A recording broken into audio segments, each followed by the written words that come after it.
አማላጅነቱ ከአገልጋዮቹ ከሁላችን ጋር ለዘላለሙ ይሁንና የመላእክት አለቃ የቅዱስ ገብርኤል ተአምር ይህ ነው።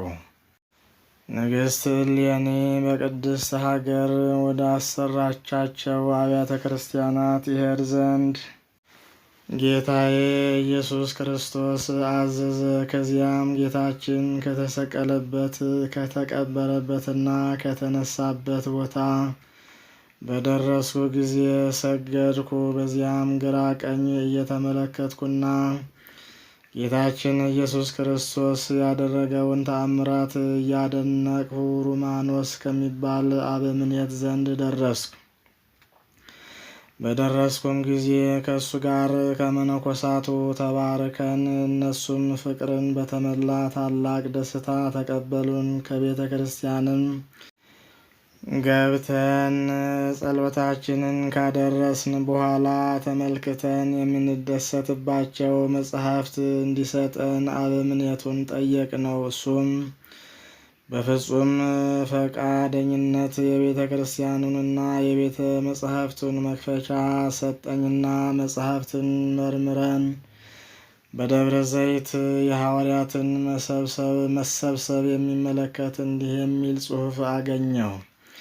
ሐዋርያት በደብረ ዘይት ተሰብስበው ሳለ ጌታችን ኢየሱስ ክርስቶስ ተገለጸላቸውና ረቂቅ ምስጢርን ነገራቸው። ሚካኤልና ገብርኤልም በማይመረመር ክብር ተከትለውት ነበር። ጴጥሮስም ጌታችንን አቤቱ የሕይወት ቃል አሰማን፣ ሁሉን ነግረህናልና አሁንም መልካቸው ያማረ እሊህ የተከተሉ እነማን ናቸው ብሎ ጠየቀው። መድኃኒታችንም እንዲህ ሲል አስረዳቸው። እናንት ከዓለሙ ሁሉ የመረጥኳችሁ ወንድሞቼ እኒህ ሁለቱ ወጣቶች ማለት ይህ በቀኝ ያለው ሚካኤል ሲሆን እሱም በፊቴ ቆሞ ለሰው ወገን ሁሉ ጊዜ የሚለምን ነው። ይህም በግራዬ በኩል ያለው ገብርኤል ሲሆን እሱም መሐሪ ከሚሆን ከአባቴ ዘንድ ወደ ዓለም በተላከ ጊዜ ከድንግል ማርያም መወለዴን የመልካም ምስራች በግልጽ ያበሰረ ነው። ቀድሞም ለካህኑ ለዘካርያስ በዚያ ወራት ተገልጾ ወንድ ልጅ ይወለድልሃል፣ ስሙንም ዮሐንስ ብለህ ትጠራዋለህ ባለው ጊዜ የአንደበት መዘጋትና ዝምታን ያሰፈነበት እሱ ነው።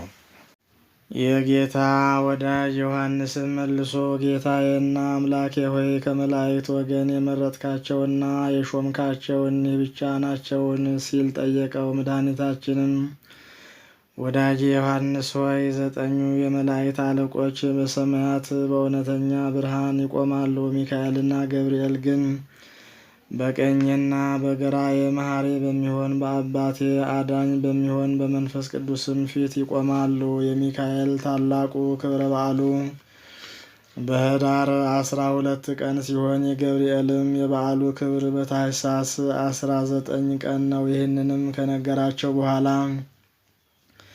በታላቅ ክብር ወደ ሰማይ አረገ። ከጥቂት ቀንም በኋላ እኔም ከእኔም ጋር ያሉት ወደ ሀገራችን ተመልሰን እግዚአብሔርን አመሰገንነው። ስራችንን እንደፈለግነው ለማከናወን ችለናልና። ከዚያም ችሎታ ሳይኖረኝ ወደ ሾመኝ ኤጲስቆጶስ ወደ ሚካሎስ ሄድንና የተደረገውን ሁሉ አስቀድሜ እንደተናገርኩት ስለ ሐዋርያት ስብሰባ የሚናገረውን መጽሐፍ አንብቤ የተራዳሁትን የገብርኤልን ነገር ነገርኩት።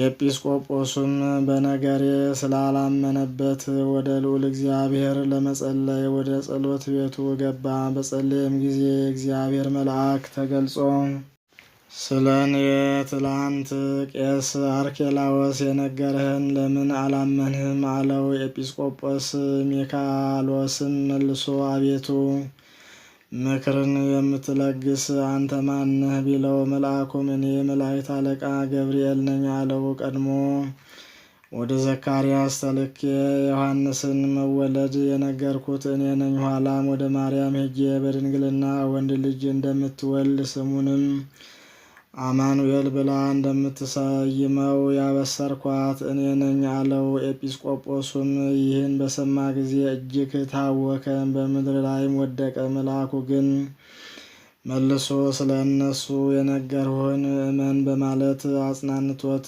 በታላቅ ክብር ወደ ሰማይ አረገ። በማግስቱም መልእክተኛ በመልአክ አርኬላዎስ ሆይ ይህን የቅዱስ ገብርኤልን ቤተ ክርስቲያን በአስቸኳይ አሰርተ አስፈጽም ብሎ አዘዘኝ። የታየውንም ሁሉ ነገረኝ። እኔም በነገሩ ተደስቼ ከሱ ቡራኬ ተቀብዬ ወጥቼ የዚያችን ቤተ ክርስቲያን ስራ ጀመርን። የዚያችን ቤተ ክርስቲያን ስራ በተጀመረ ጊዜ ሰውን የሚወድ እግዚአብሔር በቅዱስ ገብርኤል ስም ያደረገውን አስደናቂ ተአምር ልንነግራችሁ አስፈላጊ ስለሆነ ስለ እሱ በደስታ በዓል እናደርግ ዘንድ ልባችሁን ብሩህ ጆሮአችሁን ንቁ አድርጋችሁ የመላእክት አለቃ ቅዱስ ገብርኤል ለሶስተኛ ጊዜ ያደረገውን ተአምር ስሙ።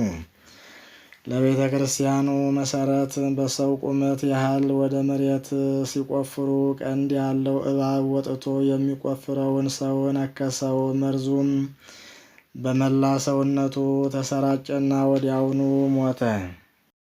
ዘመዶቹ፣ ሚስቱና ልጆቹ ሰምተው እጅግ በመረረ ሐዘን እየጮሁ አለቀሱ። ከዚያም የሞተውን ሰው አስከሬን ለመቅበር ወደ መቃብር ለመውሰድ በሚዘጋጁበት ጊዜ እጅግ ጣፋጭነት ያለው ልዩ ሽታ መጣ። የሞተውም ሰው ዓይኖቹን ገለጠና ፈጥኖ ተነስቶ ተቀመጠ። የተሰበሰበውም ሕዝብ ሁሉ ወንዱም ሴቱም ትልቁም ትንሹም የቅዱስ ገብርኤል አምላክ አንድ ነው፣ አይለወጥም እያሉ ጮኹ።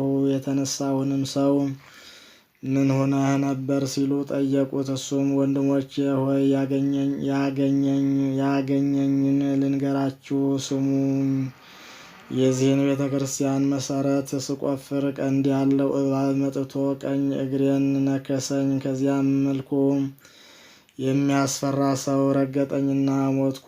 በዚህ ጊዜ ክንፍ ያለው የነገስታት ልጅ የሚመስል ዕድሜው 18 ዓመት የሚሆን ወጣት ያን የሚያስፈራ ጥቁር ሰው አባረረው። እኔም እሱ ማን እንደሆነ በጠየቅሁት ጊዜ ላስነሳህ ወደ አንተ የመጣሁ የመላእክት አለቃ የምሆን እኔ ገብርኤል ነኝ ሲል መለሰልኝ አላቸው። ሕዝቡም ሁሉ ይህን ሰምተው እግዚአብሔርን በታላቅ ቃል አመሰገኑት። በቅርብም ሆነው ለመመልከት ሞቶ ወደ ተነሳው ሰው ዘንድ እንሂድ ተባባሉ። በሄዱም ጊዜ እባቡ ሞቶ ሰውየው ግን ድኖ ስላገኙት እግዚአብሔር ለሊቀ መላእክት ቅዱስ ገብርኤል የሰጠውን የቸርነቱን ብዛት አደነቁ። ጸሎቱ በረከቱ ከአገልጋዮቹ ከሁላችን ጋር ለዘላለሙ ይጠብቀን፣ አሜን።